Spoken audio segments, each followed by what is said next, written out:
Ladies and gentlemen, welcome to our debut episode of For Shoots and Giggles. Now, anybody that follows my YouTube channel and stuff like that knows that I did a little bit of this a few years back, but it was more of a pre-recorded thing.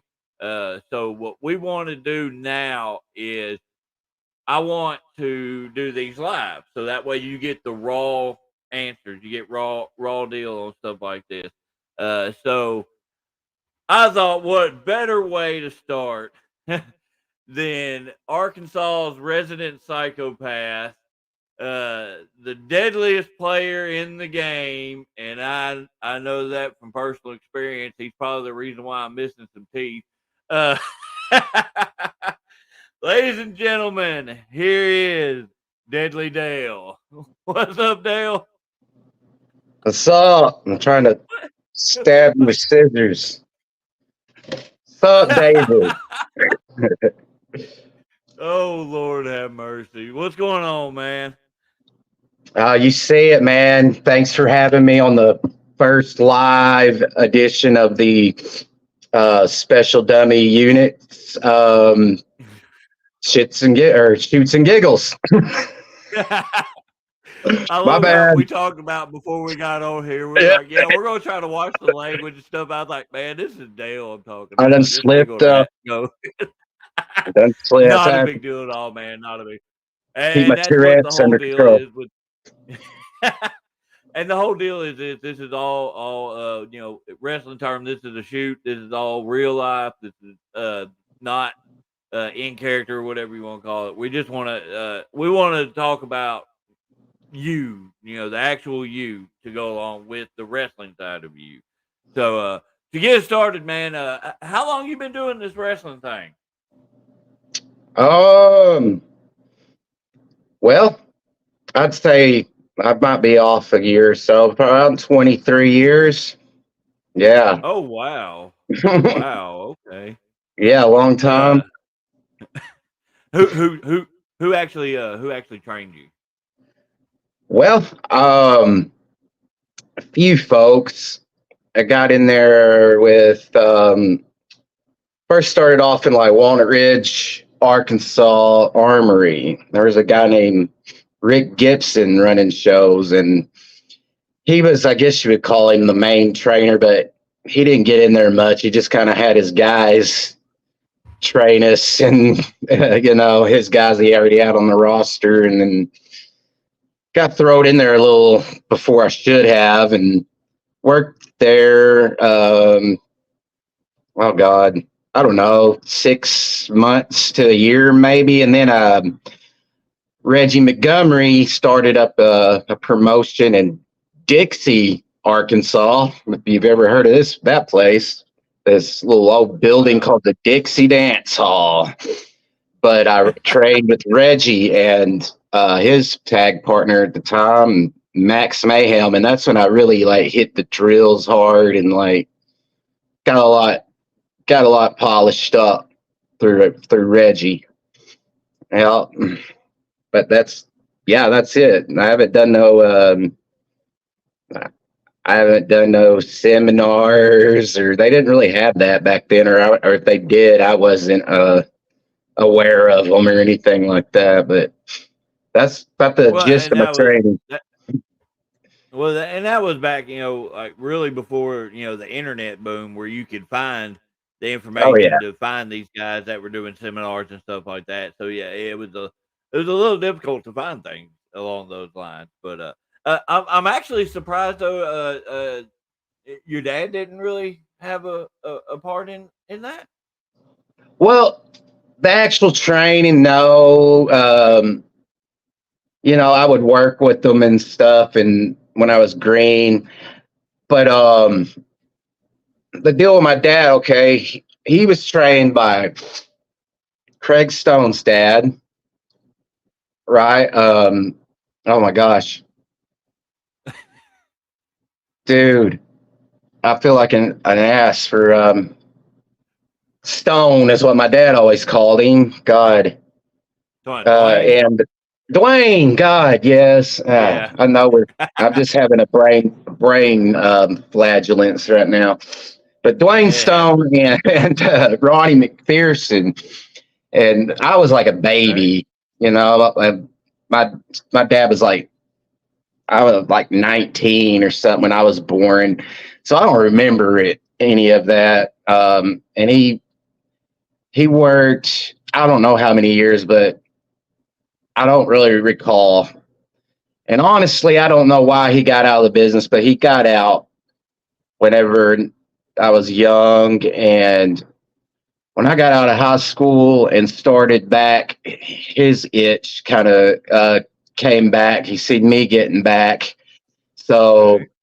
he came back up into the business. And so whatever he did when he was younger, tack on to like what I've done for like 23 years. So I don't know the number on that one, but yeah, I mean, Dad taught me a lot. But as far as like the in ring training, it was some guys I mentioned earlier. Got you. Got you. Got Yeah, you. Well, and it's I mean, it's kind of similar to like, like say, if my kid was to get into wrestling, of course I'd want a hand in that, but I would have a hard time training them right. because I'm like you have those higher expectations, and also that irritation factor grows a little quicker too because of those Exactly. higher expectations. So I And get the gist of that. yeah, and my dad knew all them other guys that started training me, and then him and Reggie are like literally like brothers. So Yeah. he trusted me with Reggie with me, and me with Reggie, and so yeah, that's how that went. I saw both of them this weekend. Uh, Oh yeah, they said they came up to watch y'all up at OCW, Out of Control Wrestling in Hoxie, Arkansas, every Saturday yep, night at what time? 8, 7, 7 o'clock. 7 o'clock.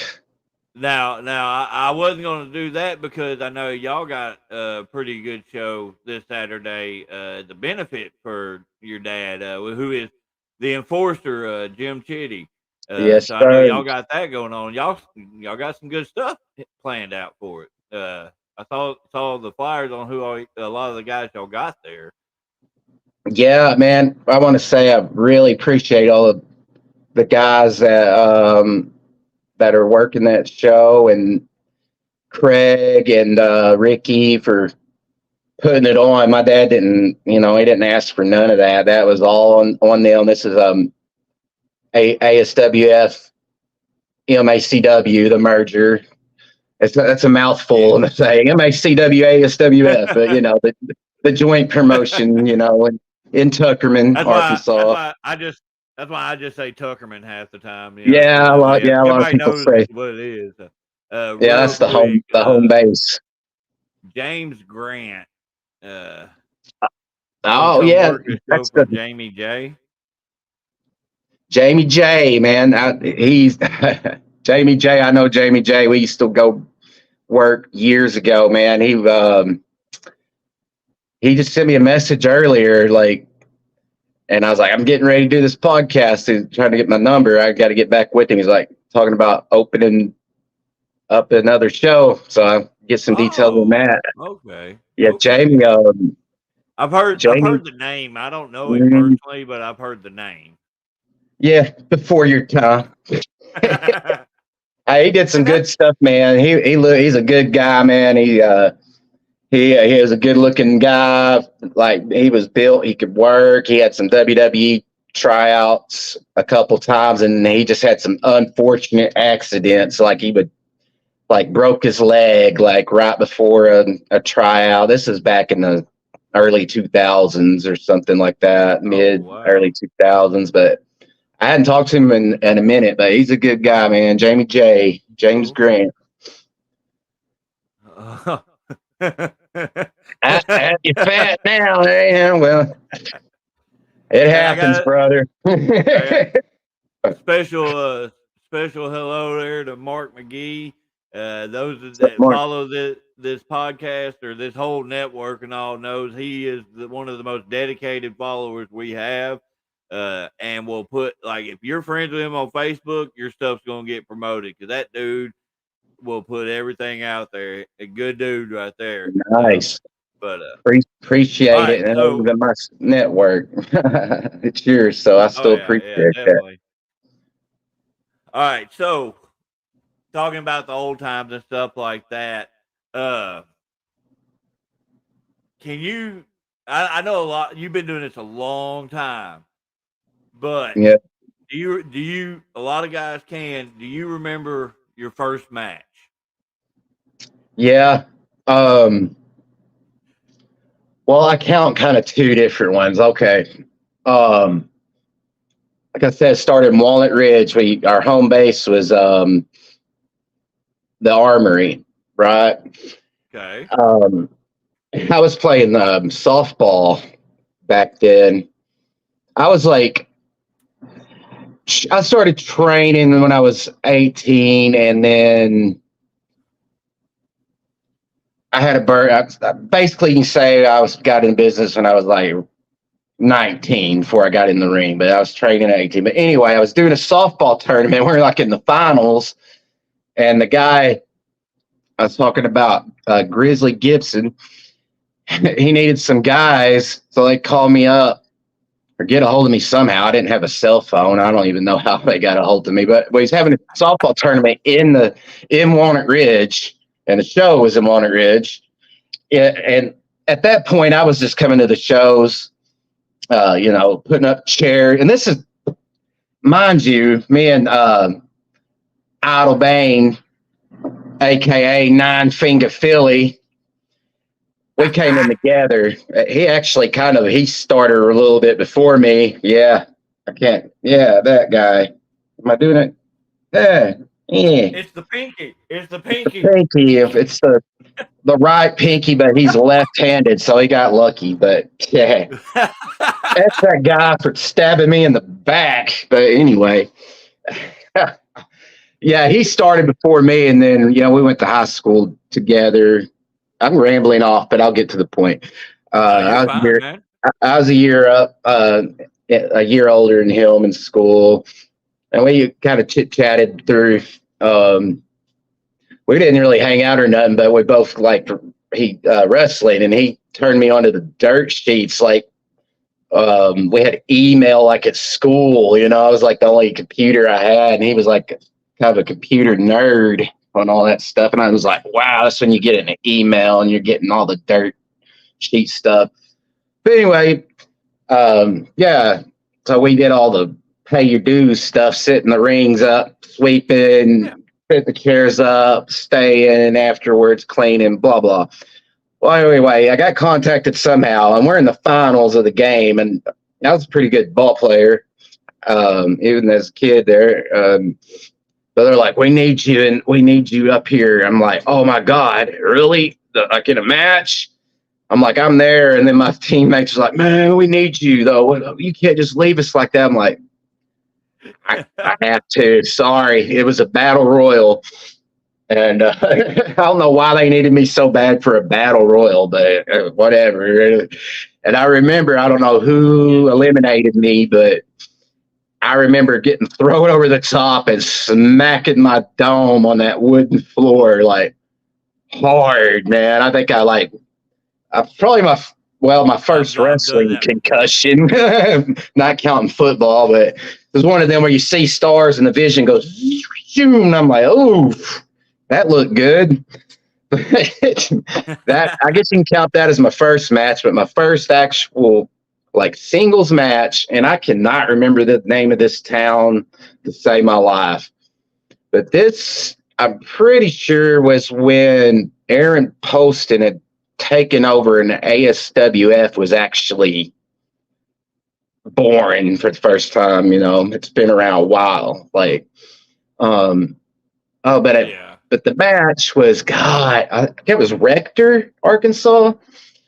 Old ass building falling apart, but I wrestled Hot Rod, John Elson, and Reggie came out with me because I was a nervous wreck and stuff. He came out as my manager to help me out and Yeah. whatnot. So my first actual like singles match was against Hot Rod, which was he tagged with Sexy Rex, rest in peace, and we worked them all the time. But yeah, which them were two guys that helped train me and Phil too at the Yeah. beginning stages. But yeah, that's my first two matches. After that, I couldn't tell you like my second match or whatever. I couldn't, Well, man. and what kind of like emotionally wise, what was your what was your feelings going into your first actual match? Like how did you feel about everything at that point? The battle royal,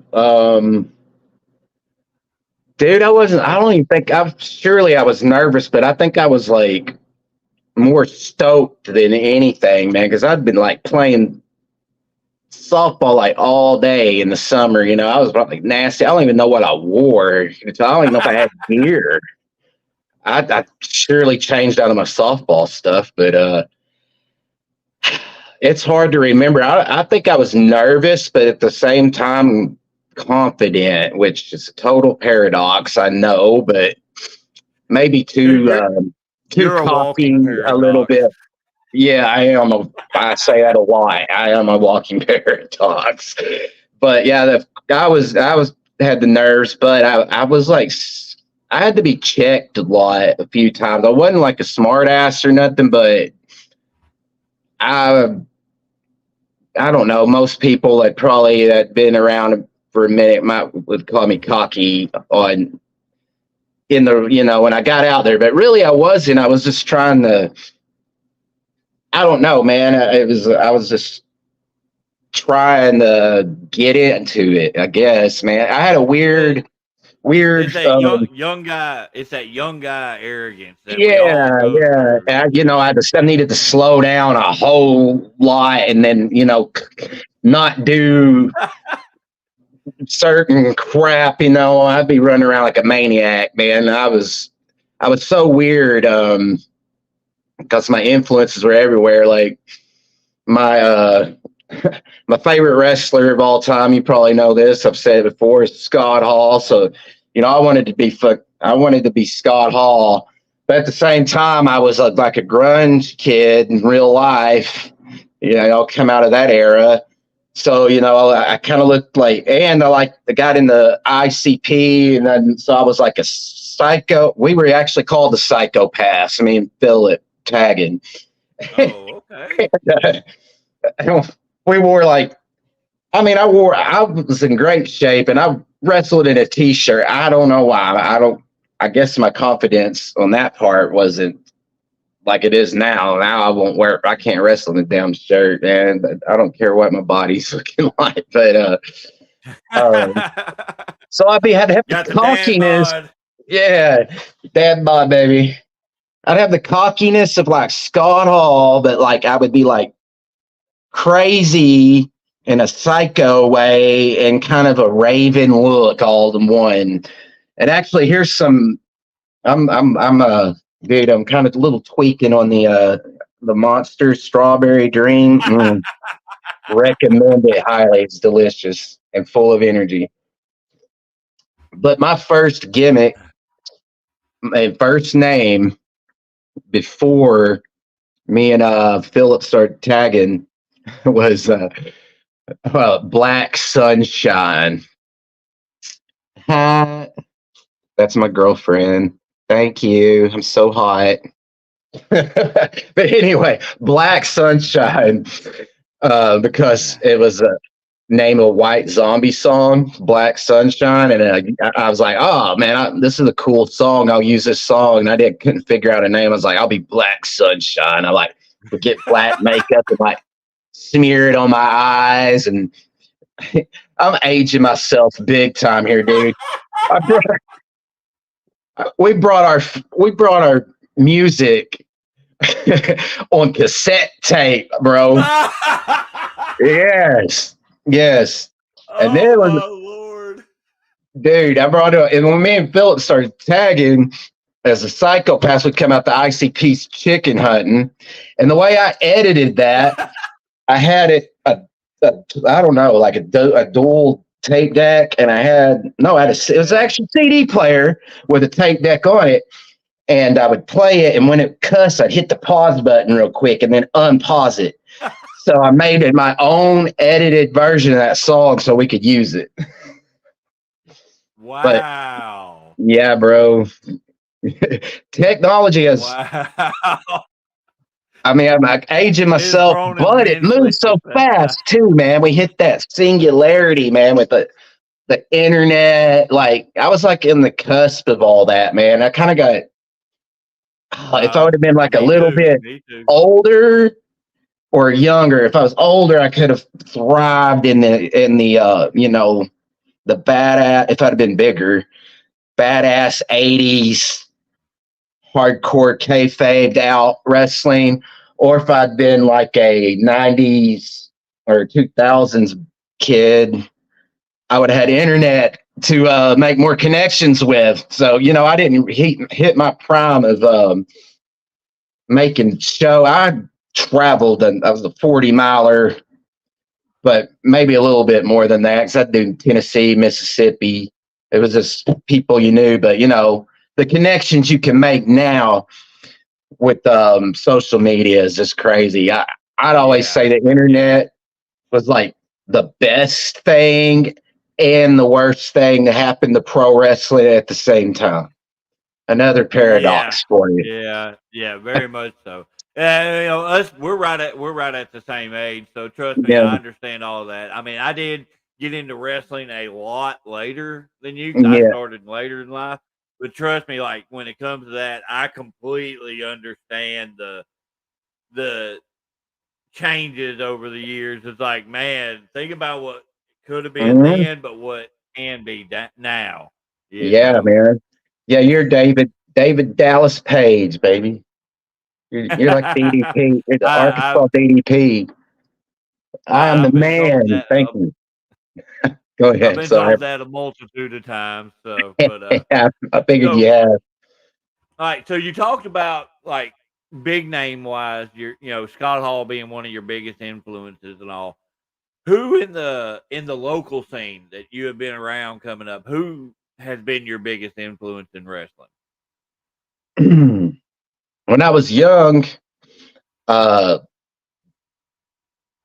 Dirty Little Dave and the Dirty Little Gang, because I would go and watch, and I seen them, and they were like, and I was a huge NWO mark, still am. I'm a fan still.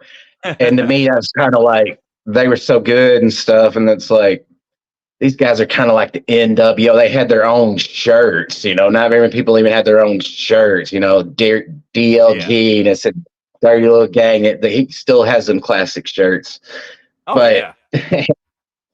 I hadn't been around long. Philip knows this story. Excuse me. But they got Dave pulled me to the side. He's like, "Man, dump your partner and join us." And I was like, I was in shock because I felt like really bad. I didn't want to dump Philip, but at the same time, this is like the freaking NWO asking me to come join them, in my opinion, in the local scene. So Right. I was like, "Sorry, bro, I gotta join. I'm Well, joining the 30 little gang, bro." and it's kind of like this, not to try to draw an exact comparison, but like when me and you were tagging and we were doing Hmm. the original incarnation of the Manai, dude, it was a weekly basis.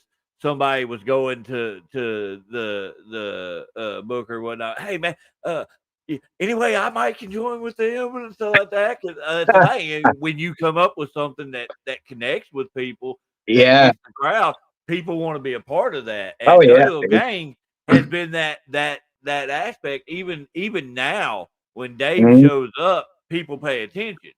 So it's awesome that you were actually able to be a part of that as well, Oh weren't yeah, you?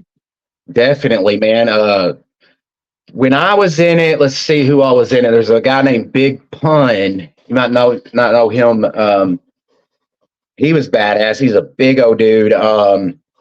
Let's see, Sexy Rex was in it, and I think maybe the Treat, San Francisco Treat. You remember him? Oh, I met Rick once or twice. Rick Burton, I yeah, didn't. he dropped He the wasn't. gimmick. He Yeah, wasn't. He wasn't doing treat whenever I met him though. yeah. See that he was basically the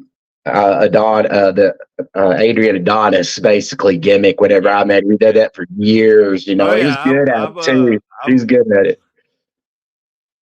I've watched some videos where you and Treat were doing some different things and stuff, and that I was know some what you're talking interesting about. stuff. That was DC Down South Championship Wrestling. Came on like public access, kind of like KAIT around here, like midnight. Um, and yeah, he'd known me for Loose Cannon was there. Me and Austin Lane and Matthew Williams rode the roads up there a lot, and even Kid Crazy every now and then. But mostly me and Austin. But it was like, yeah, we had this gimmick. I lost, so I had to be his boy toy on TV. He made me wear boas and Yeah. stuff, and he slapped the dog shit out of me. Like, he hit me so hard one time to come to the ring, he like tore his own mask off that he put on me. I was like, ha ha, that's what you get for throwing taters like that, buddy. Oh, hey, and Jamie J that come up. I remember it was he was wrestling Jamie J on maybe on one of the matches you watched. Yep, there he is, James Grant. I was there. And see, and I didn't want, I was doing it against my will. So he'd throw Right. Jamie out to me. And I just throw my hands up like, yeah, I ain't hitting him. Why should I hit him? And then he'd get out and get mad. And it was a pretty good gimmick. He got booking changed or something. So that whole thing kind of squandered off. But Well, saying that was that's a a good experience. That whole promotion was, man. It was probably my first TV time, that's actually. crazy though. Like a lot of people may know, like you honestly have been one of my bigger influences. With tagging with you and working with you and stuff like that. Anybody that sees my gimmick can see parts of what you have done in my stuff. I mean, that just putting you over like some bitch right there. But the correlation too is Yeah, hilarious I'll because you take it. remember. I don't know if you remember or not when I first started. We were at MACW. That's where I got my first start at, Yeah, and they had me Jonesboro. working pretty much. Yeah, and had me doing a similar gimmick where I was basically my contract was owned by Boss, Ah, and I kept having to do everything he made me do and stuff like that. okay. We never got the blow off match because that's when he moved off to like Florida or Georgia or whatnot. But There you go. yeah, there's a lot of correlation there, man. I like hearing that. That's crazy. See, y'all must have been doing that before I came up there because I didn't meet you until oh my God, Jamie will never leave that down. Next time I'm going to give you a harder one, bro. Tater, I gave you one. That's because I missed him. You So the were second one caught him right in the freaking nose. He goes, "Oh, you busted my nose." the Love you, Jamie. MACW time. You were there. You were there. You were the champion at that time. Really? You and Idol were working back and forth. I mean, 'cause remember we did the car lot show too, Yeah. where I did be the evil car salesman, Brock Stevens. Oh, yeah. That's when I lost the title at Idle Bay. Yeah, that was the one that had James Storm and Koya there. Yeah, yeah, you're right. And yeah, Dustin Starr and Maria wrestled. Yeah, But but when that I was all at swear though, that same time. yeah. See, my times are off. But I remember because yeah, I've wrestled 20, 30 years, but there's been gaps where I've Yeah. been gone for, Well, saying not I think years at a time, besides this last time was the longest, but maybe 3, 6 months, whatever. But I come well up to a lot of ASWF. the time with my stuff with Boss though was when MVC was the big faction there at the time. I think you were Okay. kind of sporadic at that point because Okay. Idol had taken the belt and all that. Okay. And Okay. then I remember we did the show for Sleazy to where I got to tag with you and the Viking War Party. Oh yeah, it was And awesome at the gym, at his buddy's gym. Yeah. Arkansas oh man, Muscle. I watched that match back the other day, and I was like, "Oh my god, I'm so glad I've improved." I, I'd like to watch that again. Actually, a clip came up on my memories the other day of me giving. I've always been an innovator in moves. That's why I never could really keep a finisher for very long. But I gave Mike Anthony this pop up Pop stunner. up stunner. Yep, Like I remember Kevin that like it was Owens was yesterday. really coming up with that pop up power bomb, and I loved it. And I'm like, man, I don't want to just rip that off because here's another tidbit of information. The power bomb is my favorite move, hands down, of all time. Maybe that's why I loved Kevin Nash too so much back in, before I even knew who the Click was. All them dudes are my favorite. And then, I see Scott Hall coming out. I'm like, what? What is going on? And then the next week, I'm like, what? Kevin Nash?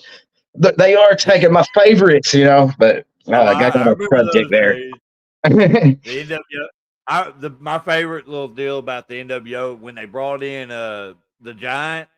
Mm-hmm. They came to Shreveport down close where I live. So we went to the show, and Oh, came through the lucky. crowd. They came through the crowd, and Big Show put his hand on top of my head as he walked by, and I'm just like, "Oh, oh." I would have been like, ooh, ooh. I bet his hand was, you probably Dude, could have popped your head. I mean, it was like this. I'm just like, good God, this guy is massive. Oh Mm. yeah. I never got to go to a WCW live event or show. Been to some WWE, TNA. I've seen. Yeah, I think that's all actually. Big big time shows that I've watched, not been a part of. But, Back in that time though, WCW when I was still in Louisiana, WCW was really the only one that ever came through Shreveport area. they were still So in yeah. the southern territories, even though it really Oh wasn't yeah. territories, but that was still like their I still remember stomping there was ground. one night, like the main event was Booker T and somebody in the NWO, and the crowd started throwing a bunch of trash in the ring, and Booker T stops, gets on the mic, and like, if y'all don't quit that, we're leaving right now. We ain't ever coming back. Like they stopped the show. Like the match didn't Whoa. even finish. They stopped the show and shut down and kicked everybody out because Oh, it they must have wouldn't been a try to house stop show, him. huh? Yeah, yeah, it was a house show. So, Uh, all right. oh, Oh, go ahead. hang on a second. My bad. We got on a ramble. I was trying to think. I said that I thought the first time I met you was coming up here to back to ASWF, and it was just you were green, and they put me with you for a tag for the night. I don't even remember who we wrestled, and then I hit it off with you, and then we came up, got to talk. I was like, well, I need to. I kind of want to tag, get my toe dipped back in, because I'd been out for a minute. And then we got to talking, man. We come up with this whole freaking all this. You already had ideas cooking, and then we played off each other, man. And then shoot, it kind of still going to an extent, or like offshoots from what I've been keeping up with, and you've had your different incarnations. So I'm proud of that too, being a part of that, man. Tell you the Yeah, truth, yeah, honestly. definitely the original incarnation. Me, you, and Tab Yep. was. I mean, that right there. If it wouldn't have been for that, I probably wouldn't be like as a wrestler wise who I am. In all honesty, that's what really because you know I'm not gonna put the names out there and all like that, but the guy that was running the show at the time pretty much let me develop my character how I wanted. And then, Hmm. like I said, getting the tag with you, we really learned. I really learned, and that first match was against Josh and Kid Crazy. Uh, Okay. Okay. dude, I got a mind like a steel trap on stuff like that. I'm But glad you yeah, did. You remind me. that that right there is the reason. I mean, honestly, that's why I've been able to create this character, but then also evolve like not just my character, but the character of the Manai in general, the different evolutions of it is because of what we originally did. And like, if you go back and watch some of our highlight reels that we had put together and stuff like that, dude, we were balls out psychopaths. Oh It yeah. was it was so much fun, man. You know, getting running in circles around Tab, you're throwing chairs in the ring and shit. I was like, Oh yeah, man. When I get in man, that that was fun. transformation, especially when we're in a full blown crazy stable, man, I sometimes I'll be like watch stuff back. I'm like, ooh, I might have should have dialed that back a little bit, man. I don't know. I'm off the rails. I'm a legit lunatic, man. Yeah, dude, it was so much fun though. Like I said, we developed something really good that, like I was saying, that a lot of people wanted to be a part of because, and dude, like that was the thing is like when we did the whole split on it, and everything like that, because you were going to take some time off and everything. That is like in the mask character, the only time I've ever been able to be heel and it get over because it was on you, you know. It was so Any other time with the shocking. mask, it didn't work. Yeah, yeah, man. It was such a shocking moment, to everybody. Because first they were upset, because I was like, I've done everything I can do for you guys. It's time for me to move on, and y'all, took it the wrong way and beat the hell out of me. So I went psycho, batshit over that. So I'm like, all right, I'll take on all three of y'all at the same Hey, time. And then, yeah, y'all yeah. wore me out, man. The paramedic, I was so whelped up with kendo stick shots. Dude was like, I'm cool. He thought I was blood. Like I had blood, not maybe coming out, but I mean, it was purple. It was gross looking. I'm like, Well, yeah, here's my thing is we're gonna look behind the wall for a second here. Is I was told if I didn't bring it, it was gonna be brought to me, so I wasn't taking no chances at yep. all because I was like that shit hurts. But That's how I am, especially when I'm trying to really get something over. And I said this quote to somebody not long ago, man, and I kind of live by this. I can't even believe you got me on here shooting, killing the damn business, brother. But it'd be all right. I do it it's my every week. brother, the late great Terry Funk, man. He said, "It ain't my job to make people believe wrestling is real. It's my job to make the people believe I'm real." I'm like, hell yeah, that's exactly how I feel, man. I couldn't say it no Uh, better than the Trust Funkster, me, man. when we were doing our at OCW, I was doing our cult variation of the Manai. Like, Mm. yeah, coming out and all like that. I legitimately had people messaging me, asking me if I was trying to start my own religion. So trust me, I get it. I get it. I just when David takes over, the host takes over. There's a lot of medication involved. So, Oh yeah, dude. I love so it, man. That's you, when you know, man. That's when you've got them, bro. That's the best feeling. That's the best. yeah. Oh, the first week that we did that, I had a buddy of mine standing in the crowd with flyers. Join the Temple of Chaos. Join the Manai. Handing flyers out to people as they came in the building. Oh, dude, my nephew actually came home with one of them, and I might have it here at my house somewhere. Actually, I was like, this is great. It was all crumpled, and half missing and stuff. He was like, they were handing these out up there. Oh, I had so many people like right in my face, tearing it up and stuff. I was like, "Oh yeah, this is awesome! This is awesome!" So, like, I mean, people, there's different crowds, different places, but I always would tell like heels that were super over or hated, put gimmick pictures out anyway because well, there's always some people that like heels, but Yeah, also they would pay $1 or $2 for your picture back in the day to get in your face and tear it up. And then you could be like, what are you doing tearing up my picture? Don't be tearing up my pictures. And then everybody's going and buying them just to piss you off, you Yeah, know? they So, done bought it, so you got the money.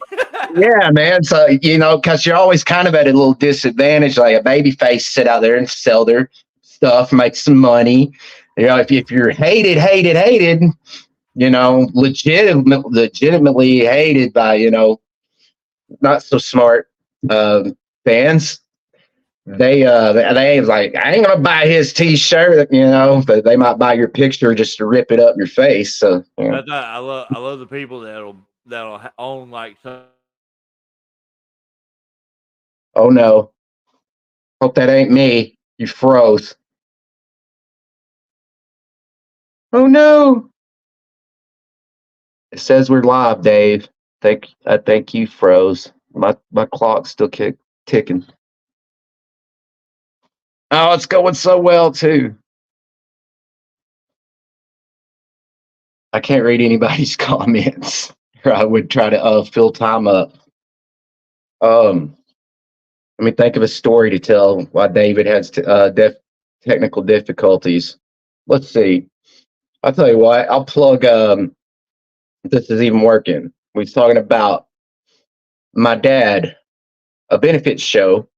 That's this Saturday at Tuckerman, Arkansas, at the Valiant Arena.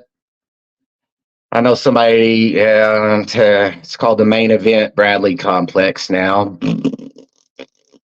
but the Valiant Arena in Tuckerman, Arkansas.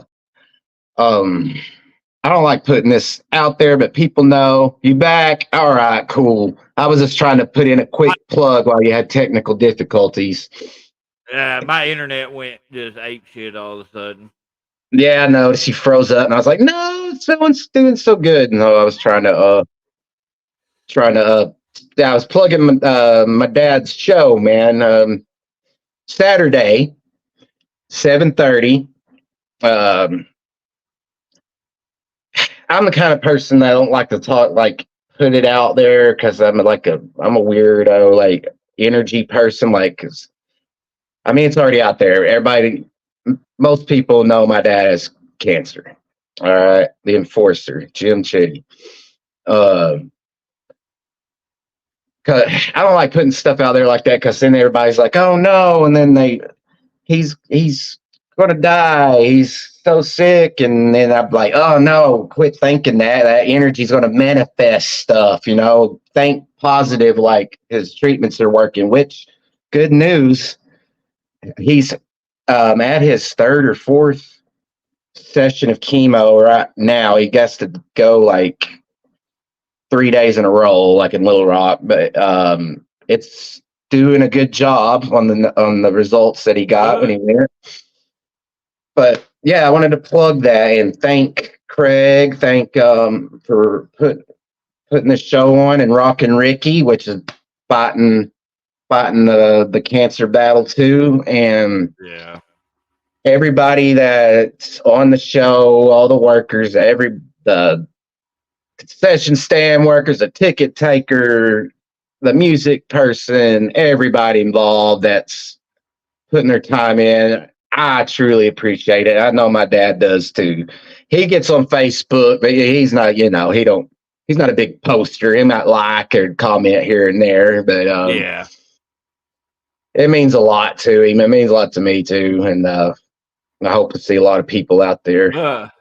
We were talking about influences earlier. He's been an influence to a lot of guys. I mean, even to this day, he walks in the locker room and there's a massive amount of respect for the man. So I mean, of course they're going to worry about it. I Yeah. personally yeah, it stresses me out because I love that man to death. I love the hell out of Jim, and he kind of likes me. So Oh yeah, man, he would. Oh God, I love my dad too, but I would be back when he was in his heyday, being on shows. Sometimes I'd just be like, "Oh God," because he would like be working a greenhorn or something. He would he'd fade the shit out of them and like have them have them pooping their trunks and stuff, right up to the point that they went out the curtain, or maybe not even up to that point, maybe to when they were in the ring.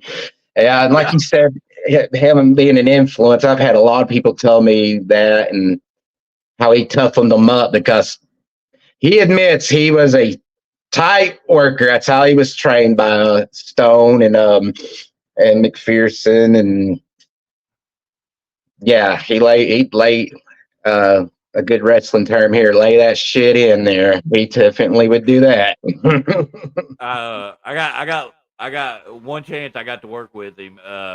It was it was supposed to be you and Wolf against me and I think me and Joey at the time. Uh, but you wasn't able to be there, so he stepped in. It was a tornado tag, no DQ, and I'm just like, Oh, oh shit, oh man, I gotta work Jim. He's it's gonna gonna hurt. hurt me, dude. So much fun. I had so much fun. I'm glad I got to work with him before he had to step away. Yeah, So it was awesome. I love because getting to work with him, and I got to work with Reggie Montgomery quite a bit when I first started. Dirty Little Dave. I think that's yep. why too. Now I'm able to like working with those guys and then turn around and working with guys like Josh, Kid Crazy, Ray, guys like that. I feel like that's what I was able to learn how to work with multiple styles. So I Oh, honestly, I yeah, love the hell out of that my experience, coming up with that's it. great, man. I think of like pro wrestling, man. There's like it's like MMA. I mean, you have your core style of pro wrestling, the basics, but then there's thousands of different There styles. is the way I always look at it is if there is a style of wrestling you like to do, there's an audience for it somewhere. So look Yeah, right here. definitely. Yep. We got Will up in here. Jim gave me my first ever non-coach props backstage. We also busted each other up in a battle royal, and we share love to this day. Yeah, he tells that story of a knee. I think he might have gave him to his nose and busted his nose, and he said you were worried about it, but it was all good. He wasn't mad or nothing. He's like, it's all good, bro. Lay it in there, keep coming. So your dad was known as a hardcore guy, as well as yourself. You have the reputation as pretty much the hardcore king of Arkansas, if not the South. How did you actually get into doing like the hardcore deathmatch type stuff? Man, it's so weird because, like I said, my dudes were like Scott Hall and Kevin Nash and the Click, like dudes like that would never touch a hardcore match. And then my dad done a lot of them. I didn't even never even heard of death match. That wouldn't. It was just like hardcore brawls. Chairs and plunder. Whatever, fighting Yeah. around the arena. More tame than glass and razors and whatnot. But and like ECW, we didn't get. I never got to see it really. It was like on people that had satellite and pay per view. I barely had cable half the time, so I didn't even get to watch that. I didn't even have tapes or nothing until way later. Man, they was already out of business probably. But honestly, man, I don't know. Just probably having to work my dad in hardcore matches, and then I was like, hey, this is kind of fun, man. We just run around and you ain't got to worry about too much. I mean, just fight and smash each other with this and that, and that was more the brawl. But there's a science and psychology to hardcore and death match, just like any other match. But I kind of gravitated. I don't know. I kind of maybe I built the rep doing that, and then I just started liking it a lot. My first real death match I was in my 30s. Like I told you, like after I made connections and stuff, like when there was tubes and glass and all that involved. I might have had barbed wire before that. It's been a minute, but me and Cody and Philip we'd always do a lot of 6-man LSD. I think I coined the term just on the fly. I said we're going to have it. It's supposed to be a hardcore match. I called it an LSD death match. But we were doing that before in our other gimmick. The psychopaths. I told you, like me and Philip had started, and then when Cody got older, he used to watch us in the crowd. He's younger than us, not super younger, but he's still 6 years younger than me anyway. But when we become friends with him because he was like a fan of us, and then we made a 3-man group with the psychopaths. We ran with that for a while. We just straight up ripped off ICP and Juggalo culture. We loved it anyway, and it wasn't really in our area. There wasn't very many people that they probably heard of ICP, but they didn't know, like, it wasn't as predominant now. Like if you see like a Hatchet Man or something, be like, oh, I know what that is. So, and then, if you've ever watched that Buster podcast, we talked all about that. We wanted to get, more original with our stuff. And I forgot where that was going. Yeah, death match stuff. Now, I love it. I love the death match stuff. But I like to be able to do that. And then at the last ASWF show, the Sydney Sutherland benefit, I had like I loved it. Old school tag match, man. Like that was just so fun, man. It was like me and Cody only versus 9-Finger Phil and main event Baldy. And it was a fun match, man. Yeah.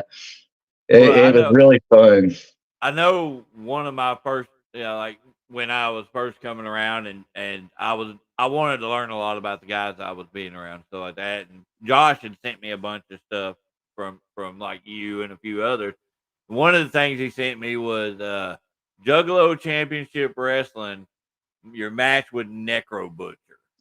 Oh yeah. How did that match come about? Oh man, it's like the stars aligned, and I think I manifested that too, man. Okay, excuse me, let me get prepared here. I know my dad has freaking cancers, but so slap me in the wrist. I smoke. Sorry, kids, don't do this. Okay, like I said, me, Philip, Cody, we were hardcore. I still am a juggalo. I still am. We were hardcore into it, man. We get the DVDs, and there was first time I ever seen them live. I got on VHS. They were selling. It was called Strangle Mania, and what they would do is get these Japanese matches out of the back of wrestling magazines, and then dub their own commentary over it. Like it was funny. It was over like the King of the Death Match in Japan with like Terry Funk and Cactus Jack and a bunch of the Japanese guys. We watched that. Then they started their own Juggalo Championship Wrestling. At first, they did it as kind of they didn't take it as serious. Yeah, wasn't it called Championship Wrestling? Yeah, at first. And then they're like, you know what? Because a lot of people don't know this, ICP were wrestlers before they started rapping in the indie scene in Detroit and stuff. Oh, okay. But they's like, from what I know, they wanted to start taking it more serious, and they were booking big names and stuff, and we would get them on DVDs, right? They was like in different volumes. Mark, when he gets done with this, I'll address your question. So. Yeah, I'll try to make a long story short without missing anything. You're good. But I had started. Okay, Psycho, right? Rest in peace. I never met him, but I know who he is. Yeah, he was like him and Pappy, the Asylum. I know Pappy. Yeah, them dudes are hitting the roads and traveling everywhere. It was like blowing my mind because I was still, just my furthest spots were like Tennessee and Mississippi and Arkansas and stuff. I'll be like, they're like, yeah, we're going to Florida this weekend. I'm like, God, really? Y'all guys are like everywhere, man. And they started working for this place in Indiana or Illinois. It was like Illinois and Indiana, like the border kind of. Illinois mainly. You couldn't do Indiana because there's so many commission rules or whatever. Yeah. Jim Cornette blames Ian Rotten for that. But you ever listen to that, Jim Cornette? But there's a place called Strictly Insane Wrestling. Psycho. I've been seeing him. I was like, whoa, you're wrestling Madman Pondo? He was like a juggalo icon, he's all in JCW and stuff. I was like, man, that's the shit, blah, blah. Well, he got me to go up there. I don't know how I got there. I used to have to get rides because I can drive, but I'm not a good long distance driver. And I get anxiety or whatever. But I got up there. Okay, these shows are like, I don't know, 4 hours away. I got in with that crew. That's what took me off, like, with traveling. I met a lot of guys, dudes that were way younger than me, but seemed like they had been wrestling twice as long. It's just a different area in the Midwest, dude. And but okay, I said I was going to try to make this a long story short, but I met Madman Pondo and Too Tough Tony, which is another Juggalo legend and just a wrestling legend up in that area in Japan, whatnot. I got in with them guys and the Hooligans, and which became the JCW Tag Team Champions, Devin and Mason Cutter. I started Kevin Gill. You might know him from he was an announcer for Game Changer for a while. But he was booking at the time because the Rude Boy, one of the ICP's boys that go way back from when they were teenagers, was the main booker, but he wasn't around or something. On this tour, he was at first, and I messaged him on Facebook. I was like, hey, man, because they were coming to Pops, which is right across basically St. Louis. It's Sauget, Illinois. It's basically across the river. You can see St. Louis right there. And I seen it was coming, and he's just like, I was like, man, what I got to do to get a shot? I just shot my shot and sent the message. I was like, what's going to hurt? And he's like, show up and bring your gear. I'm like, word? And like, he didn't say nothing back, and months were coming up, and it was getting close, and I wrote again. He's like, show up and bring your fucking gear. I'm like, okay, cool. And it was getting even closer, and I don't know what happened, but Kevin Gill started booking, and I'd done artwork for him because he had a podcast at the time, and I did some of his graphics and some of his T-shirts and stuff. And I told him the story, and he's like, well, I'm booking and I didn't know nothing about this and blah, blah. But since, you've put in the effort and blah, blah, he's a PMA guy and stuff. And he's like, show up and we can probably have you in a battle royal or something. I'm like, all right, well, I don't care what the hell I'm doing. Opportunity. Yeah. I got up there. It wasn't no battle royal or nothing. And the whole tour, the main event was Necro versus somebody, like a local or anybody in a death match. And they needed somebody to work Necro. And by then I'd done a few death match, hardcore matches up at Strictly Insane. So like I was just listening, and I could, I was getting people putting in good words for me, like Pondo and Tony and the Hoolies and stuff, and they were like, Dale can do it, and I'm like, oh shit. So I ended up being like the main event against the Necro Butcher, which is a freaking not just a death match legend, of just a legend in general in the wrestling business and in Japan and all that. And that's how it happened, dude. It was all I always said. I might have kind of cursed myself a little because I was like, man, if I could ever work for JCW, I could retire. We'd be sitting on the couch watching that. Yeah, I had that. It was an awesome match. The next following year, I was booked at the Gathering to wrestle the Gathering of the Juggalos. And after that, I was like at the peak. After that, I started kind of I don't know, life stuff and whatnot. I started kind of like declining instead of riding it higher. So, but it is what it is, and that was like the best. That was probably my peak. Well, I got to I worked the in between. No, it was after the Gathering. I got to do Prince of the Death match. That's what I was IWF about to style. ask about. Yeah, that was after the Gathering, and the way that works, the winner gets to be in the King of the Death match, which is the following. Well, I didn't win. I went to the finals. Joseph, guy named Joseph Schwartz beat me in the finals. But the fans were like, at first, they had to warm up to me. But the time it was over, they were like, I won them over. And that's a hard crowd to win over, IWA. And they started chanting and stuff like, put them both in and all this stuff. And then like Ian Rotten came out and like impromptu, like on the mic, like he's like, you're number whatever Schwartz and he's number whatever, the final one. And they put me in the tournament right then, dude. That was like, Yeah. it was an amazing moment. That's one of my biggest highlights, man. That Oh yeah. winning over that crowd, man, it was incredible. So I got to work the King of the Death.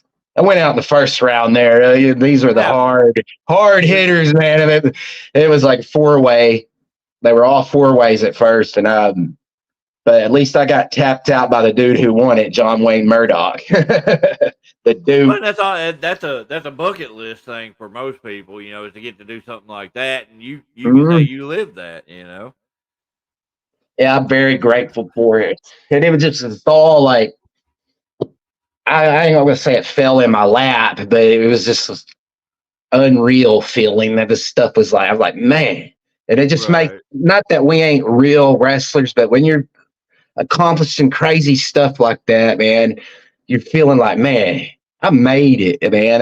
To me, I made it. I'm sitting there shooting the shit with Violent J, somebody I've been listening to since I was like 14 years old, man, working for this guy and stuff. It was bonkers. Oh, I get it on being a little bit starstruck on some of that stuff, but I mean, Yeah, to keep my we composure. I ain't no, gonna lie. we might be wrestlers, but we were fans first. Exactly. I kept my composure pretty well. So Mark asked this right here: would you go to Combat Zone Wrestling if you had the chance? Oh yeah, absolutely. I got Tournament of Death coming up. Oh I'll yeah, tell you who I'm really over on big time. I have been ever since I've seen this guy. Schlack. You ever seen that dude? yeah. I've seen a lot of Schlack. stuff about Oh him. my god. The dude is a monster, man. Dude is just, I mean, he is an Yeah. animal. Man, he's ripped. His promos are awesome. I'm just, here, I'm documented live, man. I've never got to meet the guy or work with him. But yeah, you can call me a schlack, Mark, man. That dude, public animal number one, dude. Is that Fred James in the background? I Yeah, I got my see headphones, so Fred. he can't hear you. But Uh-huh.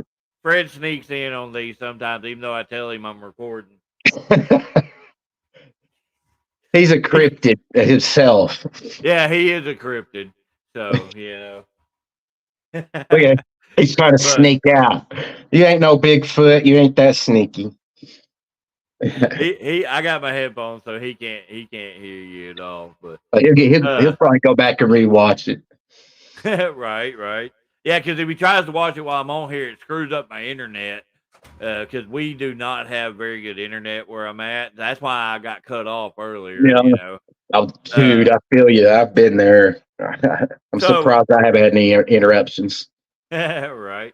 So over all of the years, guys that you have worked with and stuff like that, who's been one of your favorite guys to work with overall? Like maybe not like on like a one off thing, but like off and on. Who's one of your favorite people to step in the ring with? Kind of like our circle of our area and stuff like that. Yeah, for the most part, yeah. Oh man. I always enjoyed working Josh Cross a lot.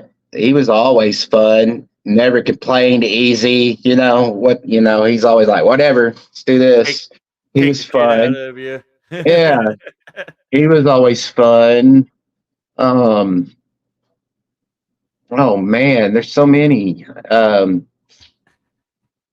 I liked worked tagging with you. Oh God, I put you on the spot here. Austin Lane. Austin Lane. We had a group. Me, him, and Cody, actually, and Nikki, called the New Breed. It's kind of generic, but it wasn't then. I remember when y'all brought that back at ASWF for a little bit. I remember Yeah, that. I think it was a one nighter. What was? Oh Yeah. yeah, so it was for my mama, a benefit. Man, them guys treat me well. They've helped my family out a lot, bro. But it was always fun working with or against. Um, Trying to think of other guys, man. There's a lot. Tag, man, I got to do over the years. My dad was either beating the shit out of me or was my manager. So our last run, it was before. I don't even remember what it was called. It was before OCW. They were on a hiatus before Oh, they come back. SECW. Yeah. So we actually got to tag. This is before he got down with his neck surgery and stuff for the The first time. SOBs. That's right, the SOBs. That was a lot of fun to get to do that with my dad.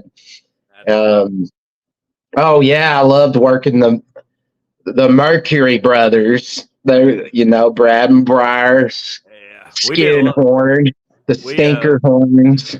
we did a lot with them when we were tagging them and Kid and Josh. We did a lot of Yeah, stuff with all that. I And loved beer 30. Oh Beer man, there 30. were some Oh yeah, knockdown man. dragouts. Bruce, both of them, but I've had like a lot of matches with like singles and stuff with Bruce too. I like to work with Bruce a whole lot, man.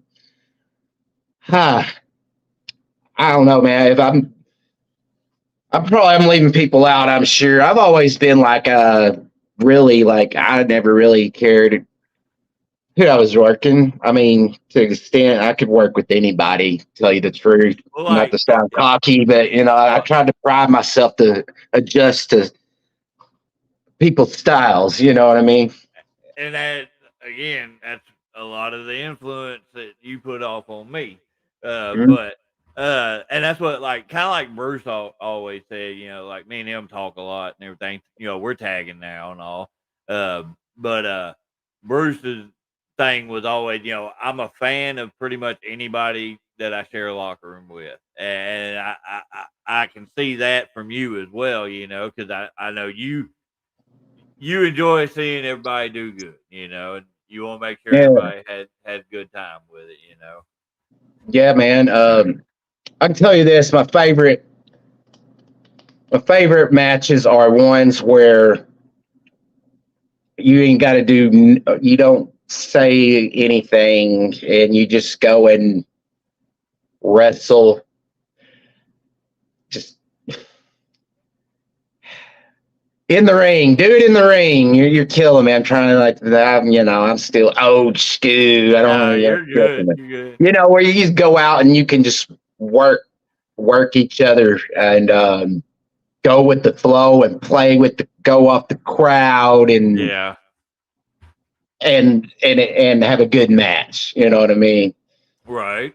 Because I'm part of that era too. I've worked places where the baby faces would be in a whole other room across the freaking building, and the heels are in a different one, man. And there wasn't even cell phones. It's like you're wrestling this guy. Your music hits, and that's the first time you might have even seen this dude the whole day. Talk about kind of being nervous then, But so yeah, you kind that of had to go with it. I actually, like I'm the type of guy too. I don't uh talk a whole lot about it beforehand because for one, I'm not gonna remember half of the crap that's Mhm. said, and for two, like I want to, I don't want to plan a whole bunch of stuff out because you can start into stuff if the crowd's not into it. What's Yeah, the it's point of doing it? worthless. So and coming up, I don't think it has been announced or anything like that, but OCW is also doing a benefit show for your dad on October 14th. And I'm not sure if you're aware of it or not. And it again, I'm gonna be the spoiler on this, but I don't know where it's at on there. But one of the matches on that show is Deadly Dale versus Draven Morrow. Ooh, I might So know a little something about that. it's a little bit of a spoiler attack there, and if OCW higher ups are watching, my bad, but oh well, you'll get over it. Well, you know what? I haven't been doing my homework on you guys, so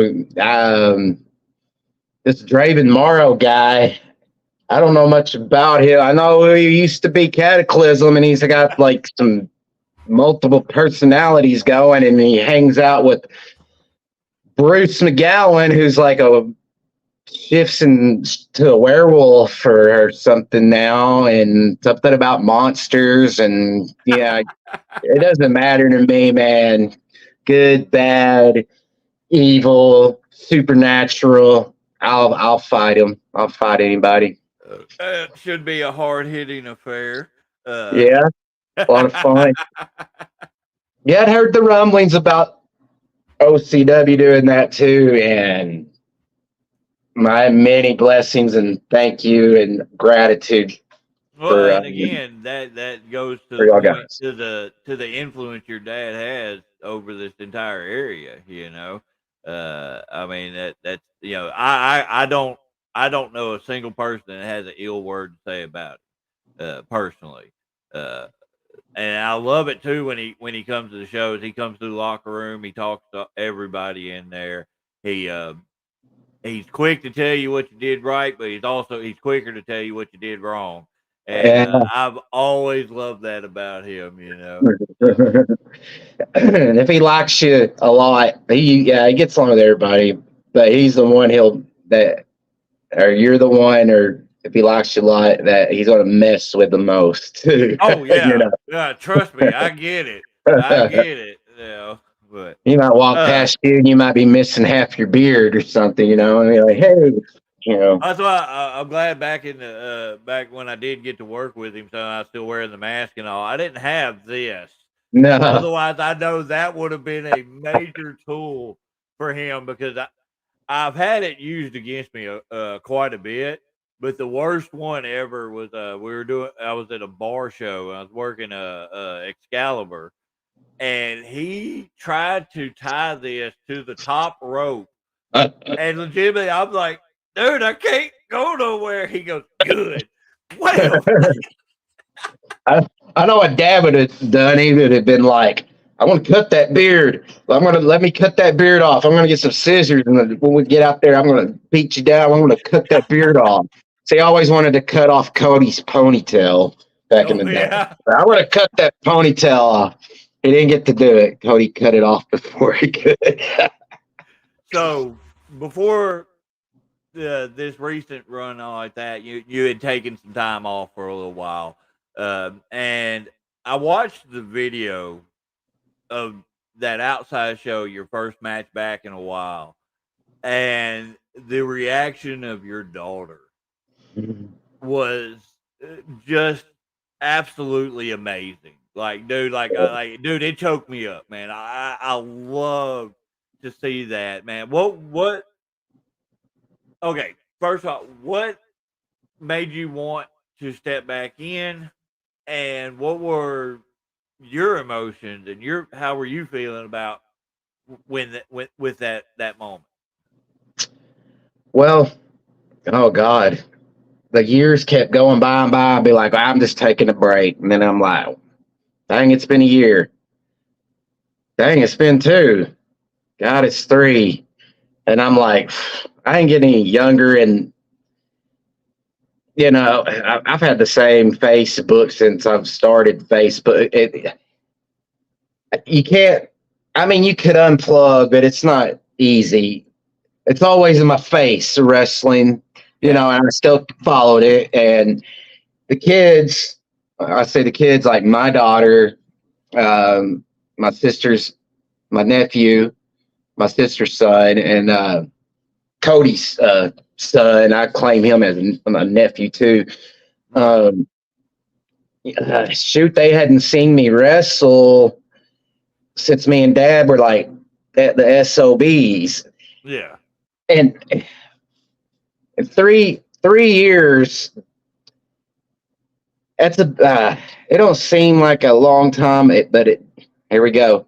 But it does the same time, especially in kid years. Kids can sprout like weeds in 3 years. I saw your daughter at one of the shows not too long ago, and dude, it completely caught me off guard. I didn't realize it was the night I was talking about with the flyers that I had. Mm-hmm. She brought man. one up to me, and I'm sitting there looking there. I'm like, I know who this kid is. My dad says hi. Yeah, tell me about it, man. Like play character. I'm like, well, who's your daddy? Mm-hmm. Dale. Oh my God. Yeah, it's like one night and they're little whatever running around. Then you wake up and you got a teenager and you're like, oh my God. But I personally, I was, I was missing it, and I didn't want to go out like I did, which is, I can't remember my last. Actually, it was like a birthday show I did up here. Like I'd never done one, but I wasn't planning on not coming back after that. I say up here. Y'all know where I'm at. I'm in Tuckerman, Arkansas. But when it comes down to it, I knew I still had some in the tank, and seeing the kids, they would go when they started back. Well, COVID too, put a damper on everything. Yeah. But when they started going up to RWE because they were running whenever nobody was running. And then ASWF and MACW merged and started coming back up here. They started going up there too, and I seen how they got into it.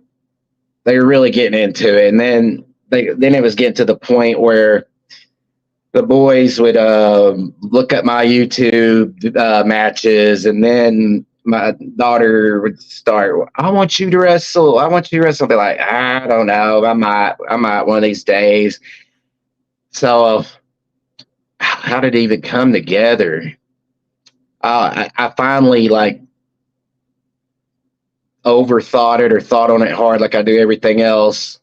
I was talking to someone, and then they said something, and they're like, nah. And then, Craig got word of me, rumblings of me wanting maybe to come back. And he had that Newport show, and I didn't tell anybody but a few people. My sister knew. So, and Yeah, it was her video that I saw. Yeah, she wanted to get it on there. Yeah, they had no clue that I was going to be there. So it Dude, was a that was mix. It was like, of course, selfish reasons, and I wanted the kids to see me while they still give a crap, about wrestling. They might be lifelong fans, but you never know. At yeah. least like let them see me when they were, like I said, that 3 years. They might not remember me watching me live at that age, but they might remember me more at being 13, 14 Yeah. years old.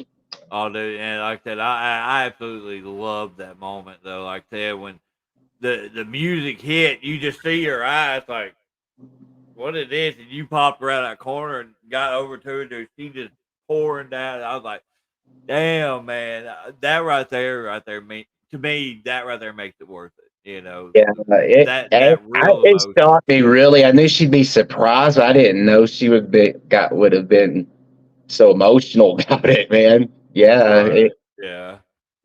Yeah, I had to hold it together trying to get to the ring. I gave her a hug, and I'm like, okay, I got to keep going to slapping hands. I can't look at you much longer right now. I Right. gotta start bawling.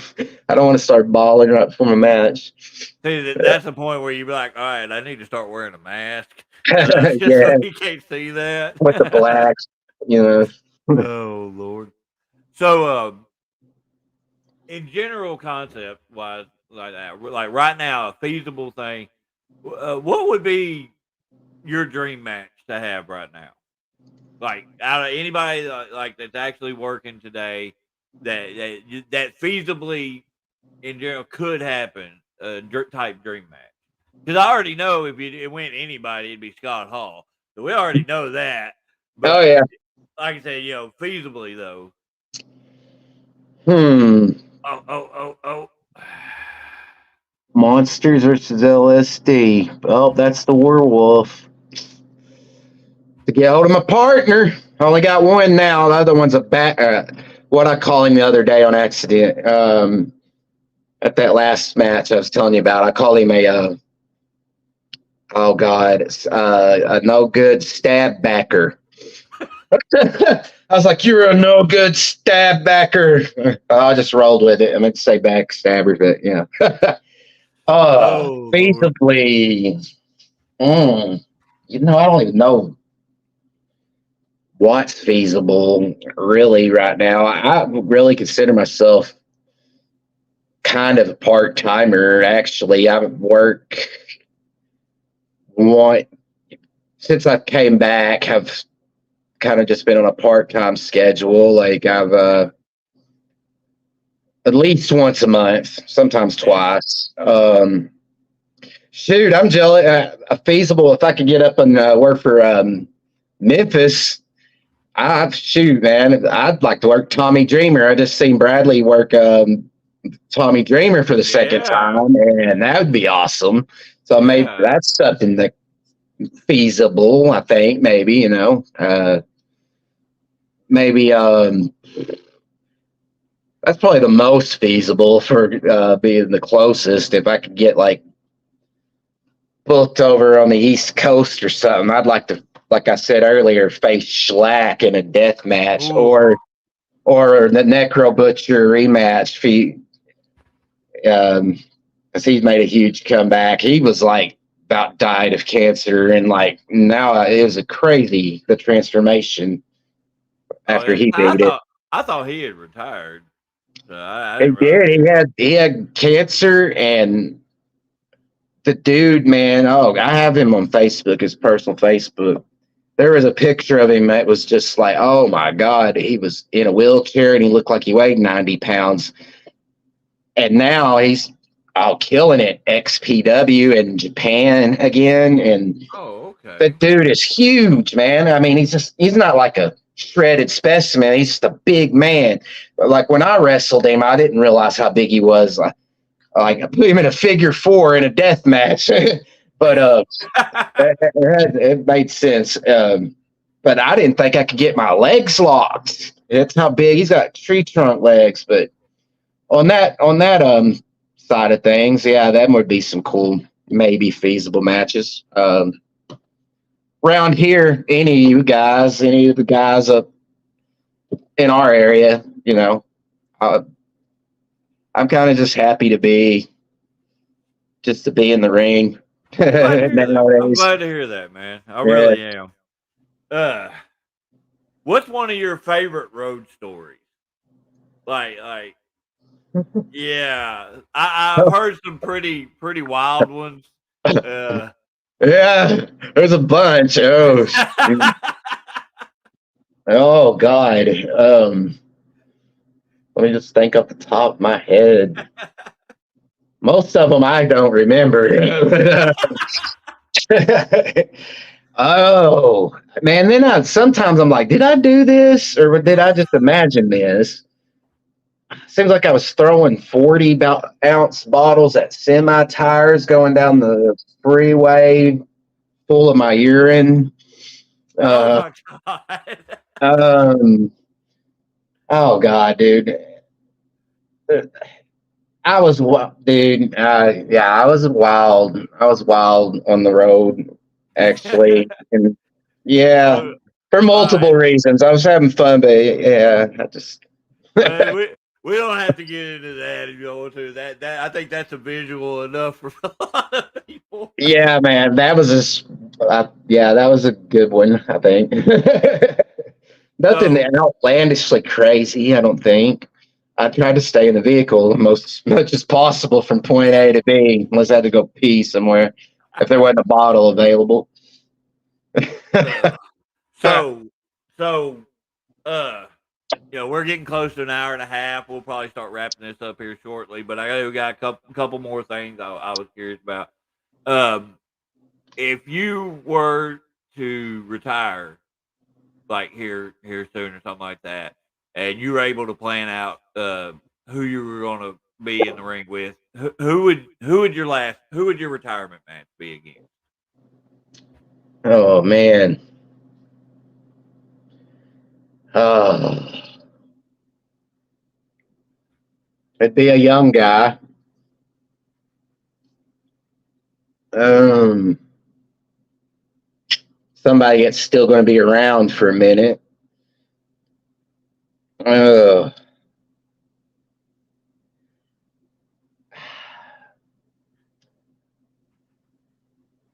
Well, I'm throwing man, out. that's such a tough question, man. But just come to my head, probably because I've done a lot with these boys.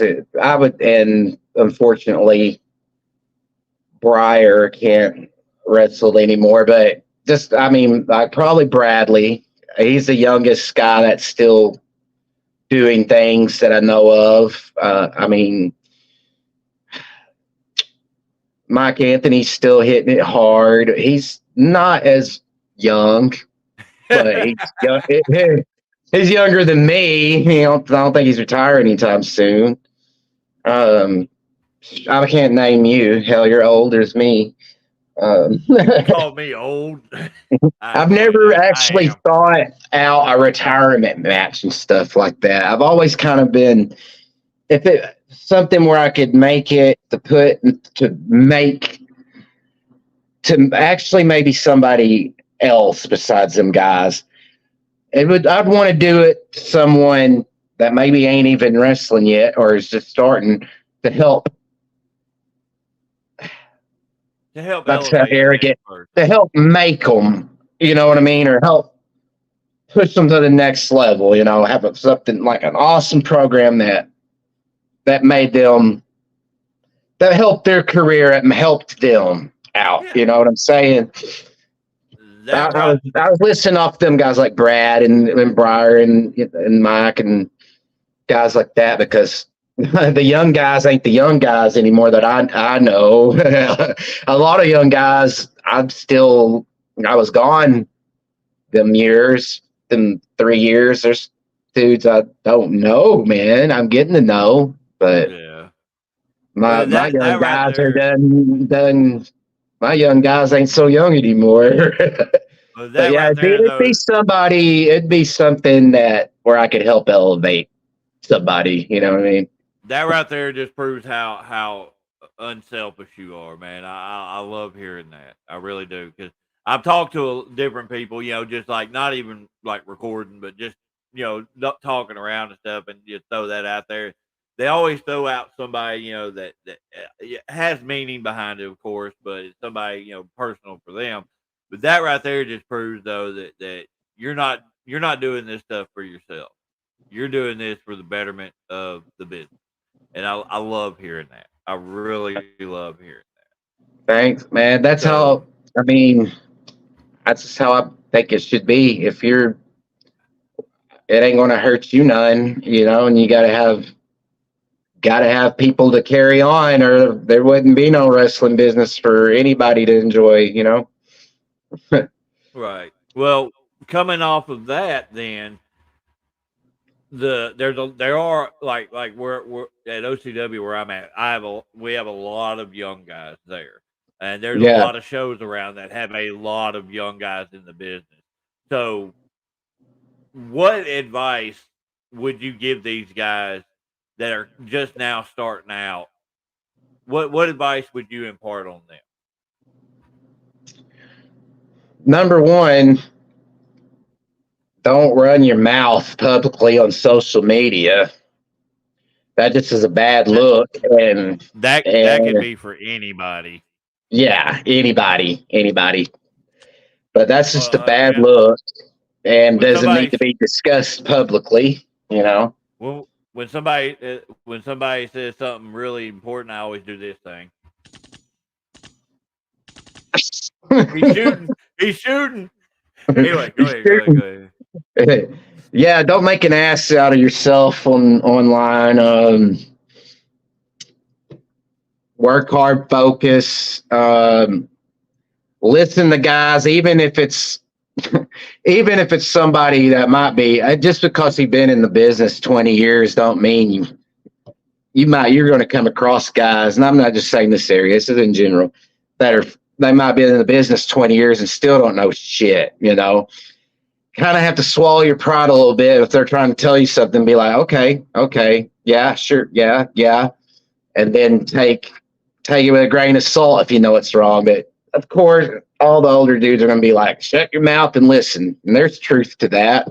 But ask questions, and be respectful, and you can kind of get a feel, man, of who's legit and who really wants to help out, and and people that's been places like, that's done stuff and it's actually maybe made a living or has worked some TV or some dark matches. I mean, they've got knowledge that I don't have. I've never worked a dark match for a WWE or an extra or nothing, but that's all.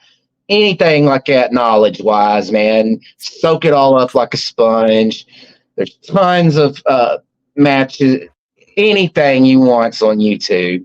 Study. Most importantly, remember what you're doing in there is real. If I'm not buying it, the people out there ain't buying it. If you know what I mean. I say real. Yeah. It's make sure you suspend that sell in a way. When you say sell, I don't mean just like sell and all the way around, man. Like your face is your main thing, dude. Like you worked with the mask, so you had to work around that. But there's other ways too. Noises, growling, but your facials, man. Like I could like, right now, or you're like, oh, that's important. And if you got kicked in the balls, if I kicked you in the balls as hard as I could right now, man, how long are you going to be laying there on the floor? You'd have to find them in my wife's purse first. Well, I'll just find her and stomp her first. Don't get up. You know what I mean? Don't get up, and jump right up. Fuck. Your balls are going to hurt until you get to the back. out of that curtain. I'm rambling on. I could go on No, about advice I with say, well, like that. one of my biggest examples when it comes like there's a lot of people that like to do the whole no sell stuff. Yeah. The way I explain it, like if somebody punch a nose, they like, oh, that didn't hurt, dude. If a 5-year-old little girl comes walks up and punches you in the nose, you're not gonna be like, what are you doing? And you're gonna be like, ow, you little Oh butthole. yeah, You're tender. gonna you're gonna be like that hurt. So so yeah, I completely get where you're coming from on that. Uh-huh. So. That yeah, I can I like to be able to take anything and like even that example there and make it. That's what I pride myself on is like trying to make anything make sense, no matter how ridiculous.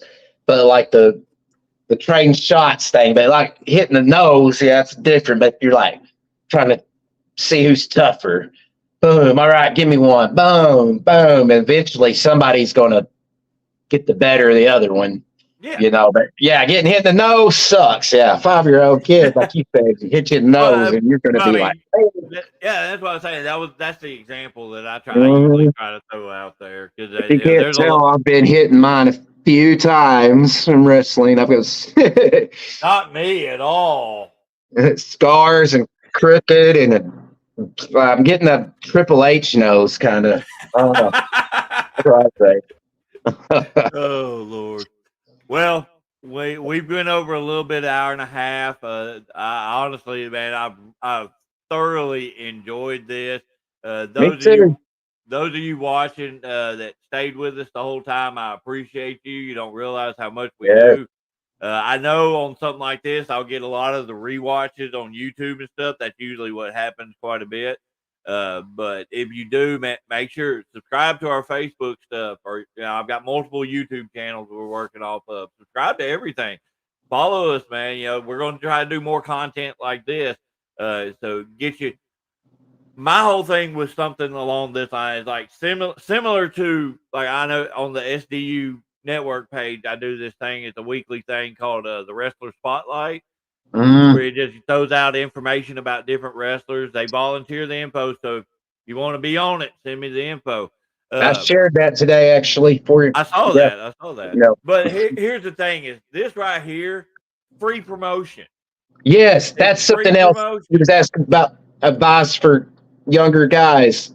Jump on little things like that. No matter how small the page is, it doesn't matter. It's promotion, like you said. All they Look got to at do is send look you a at picture and fill that out. You know. look at talking about like using social media and whatnot.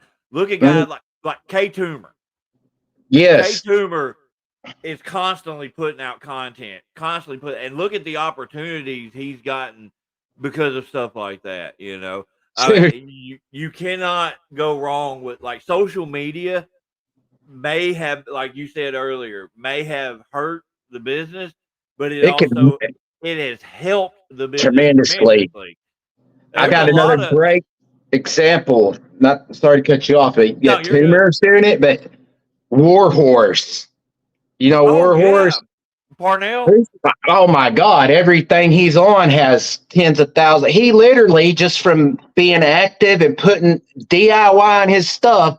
I was at his first match, man. He was like Gentleman Jake or something. He wore like a top hat and stuff. Oh He wow. he worked his ass off for everything he's built and what he's had. And I mean, he was so over like on Twitter and stuff. They Yeah. basically had to give him a match on TV against Cody Rhodes for that TNT or Yeah. whatever TNA or TNT title Yeah. because of he won by a landslide on Twitter, like through the official vote and stuff. Man, it's crazy what you can do. But you can Oh, do it, most man. definitely. You It can is do it. it is a tool. I mean, there's a lot of wrestling shows that is the only thing they use is social media, Yeah, to promote shows and stuff like that. So it definitely use that as a tool. yeah. Um, Look at it all as a tool, man. and also to put something over, I think I seen something to where somebody is going to try to make a comeback on doing digital art. Is Me? that true? Mhm. Well, honestly, I'd always I get down and be like, I ain't doing this no more. I never went completely. There'd be certain folks that would still hit me up that I didn't promote as much. But I got back on the Instagram. I hadn't been on it in years, and I really like it, dude. Excuse me. Uh, the way they've got it now, I don't know. And then I made a vid on it. Like, all right, I want Deadly Dell. I want that to be separate. Like my YouTube is all actually youtube.com/Deadly Dell or at Deadly Dell, however they do it now. But anyway, I made that Instagram Deadly.Dell, and I'm like, you know what? I'm just gonna make all this one brand. Okay, it's just gonna be Deadly Dell. It's gonna be not just digital. I do a lot of digital art. Yeah. That's my main thing. But I want to do other crap. I've painting, sculpture, whatever. I can do all that. I just have it. But I've include that on that page. My wrestling, because I said it's an art form too. So it's a mix of art. I've been collabing. You might see a lot of dark art that goes good with like the Manai and the Monster Brotherhood of Monsters. That shirt you got on was one of the original Manai logos that you made. It's Yeah. something basic, but it worked perfectly. The Manai crest, you made that Mm-hmm. as well. Yep. You used to do 99.9% of all my artwork, and that I still use to this day. And that's why I wanted to make sure to put you over on that. If you are looking to Yes. continue doing stuff like that, if he is doing that, make sure contact Dale for your artwork. Dude knows what Anytime, it. always taking commissions. Didn't you do Crazy Mary Dobson's first shirt? Oh yes, I And did. those of you who do not know who that is Sarah Logan from WWE, or what is she now? Valhalla or Yeah, whatnot? Valhalla. Freaking Deadly Dale did her first shirt design. Yeah, I So used to come work on, with dude her. knows And what she he's come doing. up. I've done hers. I've done, oh God, tons of. I could go. I'm not bragging here, but yeah, I've done her. I've done Pondo. I've done you. I've done God. Everybody. Lots of people around here. Austin Lane. Freaking main event. Bradley. I've done his Oh, really? logo. His current Awesome. one. Awesome. Yeah, that's before he became a baldy little weenie nut. So, but Uh, yeah, put your socials out there, man. So that promote yourself on this real quick. all right. Well, it's no secret. It's out there. My government name is Dale Chitty. Chitty. Chitty Chitty Bang Bang. That's my Facebook. This is Dale Chitty.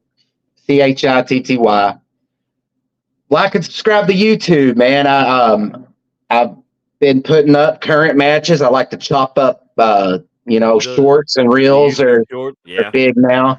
And that's just YouTube/Deadly Dale, all lowercase.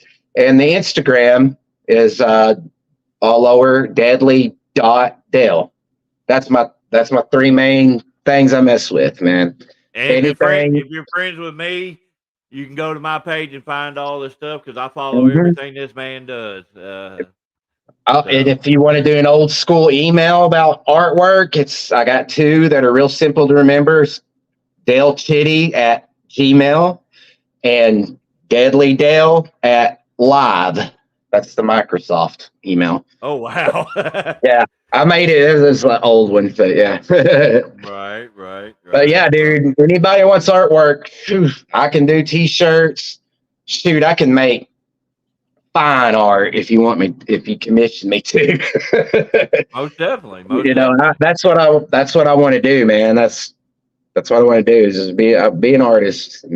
But yeah, I I'm got one of the, rambling now. We're at 143, man. Golly, don't even seem like that's all we right. That's all right. I'm flew putting your by. shit over. Right Yeah, here. brother. Here's one of the old school Deadly Dale Yeah, shirts right here. actually, my first one, I made that design too. I love that because I remember when I first met you, you had the big long dreads and stuff. Yes, Yeah, and I I saw the know. shirt. And I'm like, I don't give a shit. I'm getting one of those, damn it, because I'm a fan. I try to get everything I can. So, but Hell yeah, brother, man. well, Thank you for having me, man. I appreciate all just the chit chat. Oh my God, I'll probably have to go back and watch this, see what I said, see if I can find an hour and 45 minutes of time. I'm sure I will. But yeah, I'm glad you had me on because I really wanted to uh, plug my dad's show. It's going to help him out Yeah, most tremendously. definitely. And the OCW on the 14th. It's for my dad as well. That's the most important thing. And I'm very grateful, and I know he is too. So thank y'all. Thank everybody involved and everybody that comes out. Most definitely, most definitely. Well, Dale, hold tight. We're gonna go ahead and cut this off.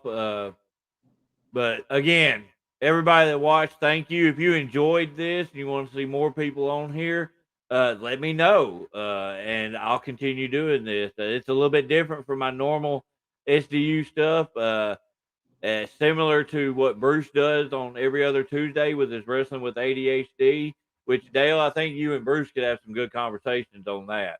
So you Yeah, might want. I was going to bring that up. I was like, I probably would be a good guest on that one, honestly. Right. So yeah, get a hold of Bruce and y'all talk that out. 'Cause I think that would be a phenomenal show. But anyway, all right, people. Well, thank y'all for watching. Y'all have a good night. And like I said, if you want to see more